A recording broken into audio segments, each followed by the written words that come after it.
I was born a rule breaker in China. You hear me? I was a Chinese rule breaker. In my high school, we were not allowed to wear jeans because they are the symbol of the decadent American way. I was the first one to wear jeans to school. In my college, we were not allowed to date, and I was the first one to date a girl. So you shouldn't be surprised by what I do next.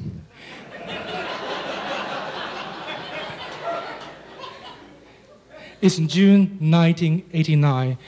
I'm barely 20 years old, and I'm leading a student protest to demand freedom of speech, freedom of assembly, and freedom to elect our own representative.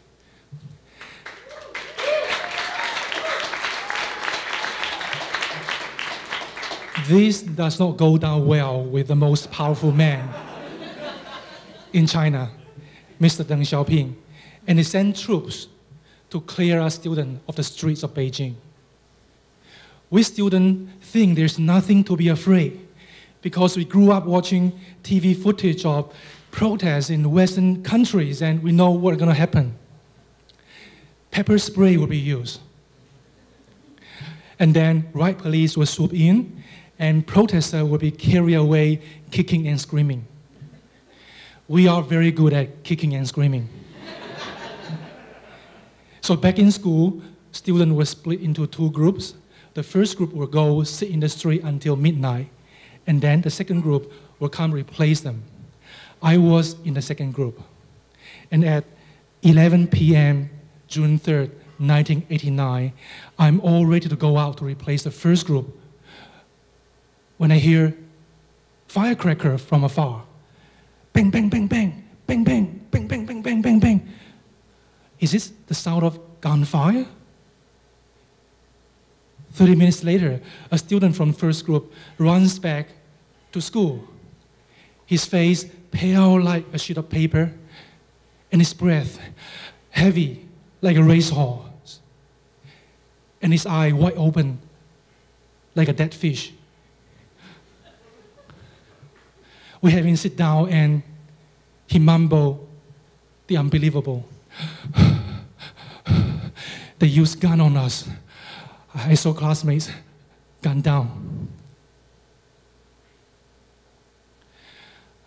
I must have stood there dumbfounded for like 5 minutes until my girlfriend shook me out of my stupor. Michael, you must go. You're a student leader here. They will come after you. I think that's a fantastic idea.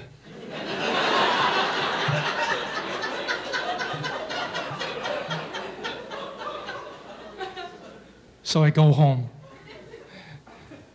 There is just a little distance between my home and my school, about the same as Howard University and Houston, Texas.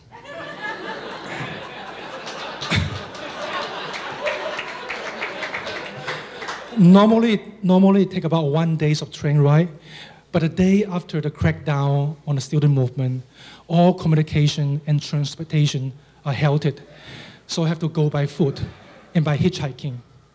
Also, I cannot call my parents to tell them that I'm okay, and all they hear from the official news is that there is a violent student riot in Beijing and troops are sent in to put the rioter down.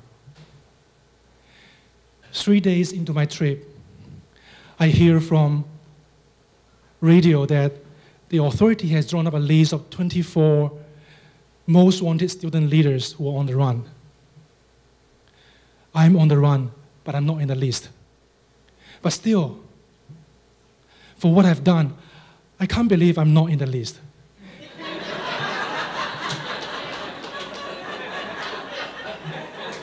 They must still be hunting for me. They just won't give me an advance notice. 7 days into the trip, I'm finally at the door of my home. Should I knock? Are there a bunch of policemen hiding behind the door? As I'm hesitating, the door suddenly swung open and someone jumps out and grabs me and yelling, "I won't let you go again! I won't let you go again!" I shout back, "You hurt me, Grandma."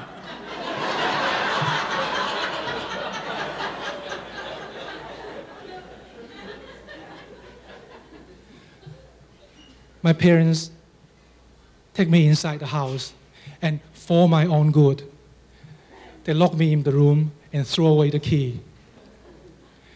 Since I'm grounded, I have the time to think about my future, and it's definitely not in China. I hear there is a place called the land of the free and the home of the brave, where no rules need to apply. I want to go there. There are just 3 ways. Option 1, swim across the shark-infested water to Hong Kong and take it from there.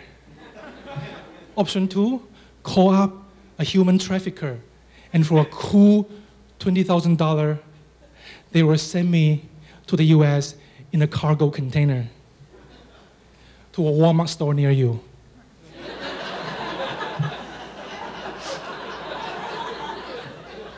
Option 3, try to get a scholarship and come here legally as a student.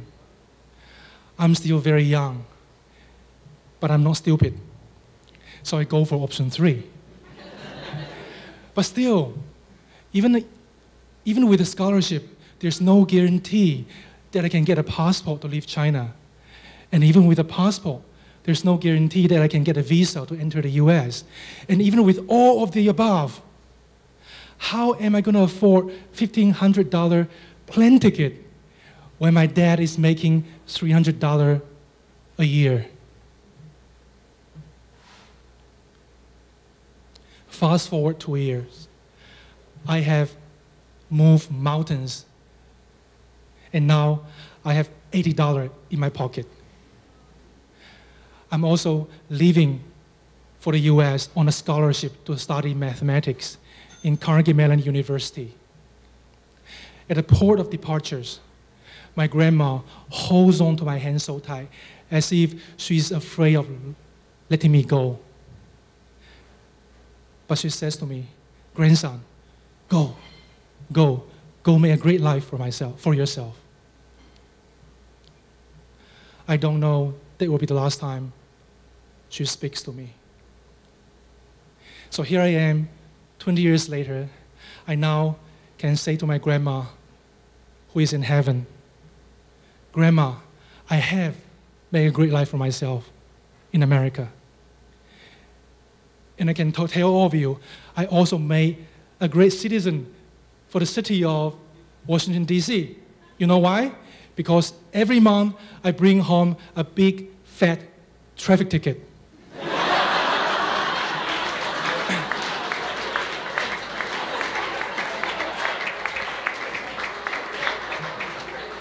All habits die hard. I still need to break some rule.